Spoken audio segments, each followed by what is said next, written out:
That's what happens when the change lever is set at full rate. When it's turned to F, or the slow rate, however, the toe of the connector has more of the slot in the change lever to work in.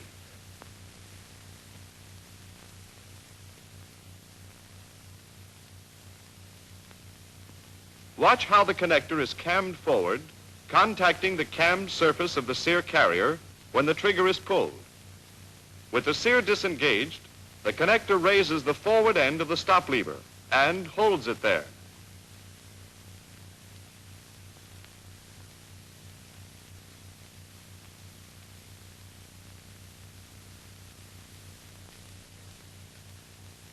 Since the sear head is disengaged, the sear nose can now rise, forced up by the sear spring, and engage in the sear notch on the bottom of the slide as it starts forward.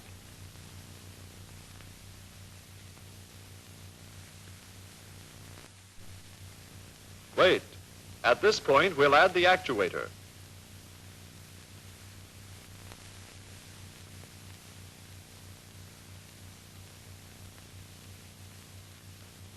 Now, when the slide hits the sear release, it forces the actuator to the rear, compressing the actuator spring.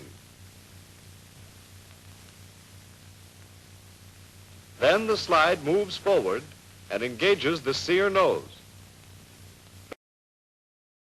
Let's get a closer look at the sear cam and the sear release. The actuator now comes forward, forcing the sear release out of the buffer head. The stop lever being depressed, the sear release contacts the camming surface on the sear and releases the slide. With the trigger mechanism removed, we can see what happens now as we release the trigger. The stop lever spring returns the stop lever to normal position. The center leaf of the sear spring provides tension for the trigger and connector, while the two outside leaves give tension to the sear.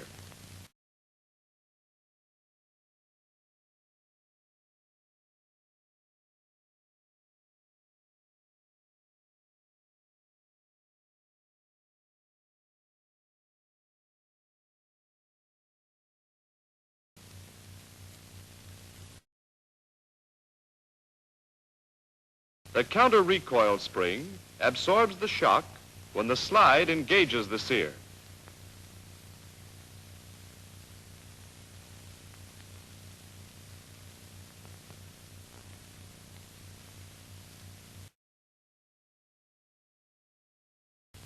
All right, let's watch the trigger action once more. First, at full rate.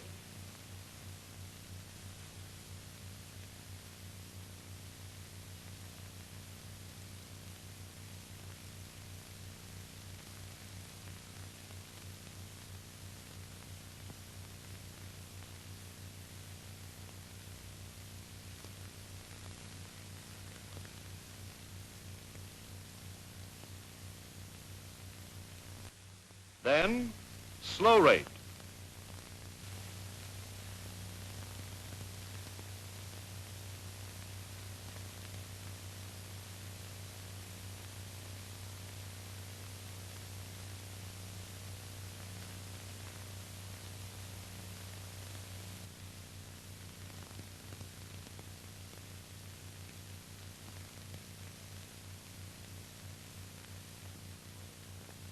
There you have it. Know the firing cycle thoroughly.